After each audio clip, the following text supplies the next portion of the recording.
சேகர் டெய்லியும் ஒரு சின்ன சின்ன டிப்ஸ் கொடுப்போம். கண்டிப்பா. இன்னைக்கு எண்ணெய் சில பேர் எண்ணெய பாபாயில் எண்ணெய் ஊத்திட்டு என் பிரியாணி ஆறுற பிறகு பிசு பிசுக்கு வருது, ஒட்டி ஒட்டி வருது, உண்டல் உண்டலா இருக்குன்றாங்க. இதுக்கு தனியா வீடியோ போடுவோம், சின்ன டிப்ஸ் மாதிரி கொடுப்பேன். ஆனா எண்ணெய் 1 கிலோக்கு 200 ml.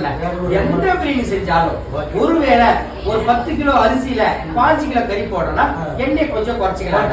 ஆனா நான் ஃபங்க்ஷன்ல செய்யறேன், 25 கிலோ பிரியாணி செய்யறேன். ஒரு பாக்கெட்ல 900 ml தான் இருக்கு.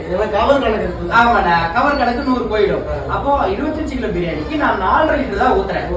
அந்த சிக்கனோட ஃபேக்டரி மட்டனோட எசன்ஸ் இறங்கி நமக்கு சூப்பரா பிரியாணி கிடைக்குது. சரியா?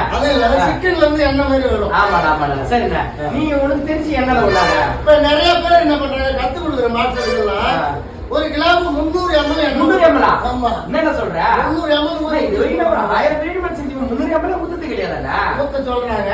சொல்றாங்க. சரிண்ணா. அப்ப அந்த டேஸ்ட் வருமா? வராது. ஆனா டேஸ்ட் இல்ல, எண்ணெய் அதிகமானா உதிரியா இருக்கும். நல்லா சொந்த புரியுதானே? வதங்குற மசாலாலாம் நல்லா வதங்கும். ஆனா அந்த பிரியாணி ஒரு ஹோட்டல்ல செய்யும் போது 2 மணி நேரத்துக்கு மேல நம்ம சேல்ஸ் பண்ணலாம். அந்த ரைஸை விட்டு ஆற ஆயில் பிரிஞ்சு வரல, அப்படியே எண்ணெயா வடியல. நான் நேரா வந்து என்கிட்ட சேலஞ்ச் பண்றேன், நேரா செஞ்சு 300 ml ஊத்தி அப்படி வரலன்னா நான் பிரியாணி சேர்த்து விட்டாரேன். சரியா? ஆனா 1 கிலோவுக்கு 200 ml எண்ணெய். எந்த பிரியாணி இருந்தாலும் கரெக்டா இருக்கும், ஊத்துங்க.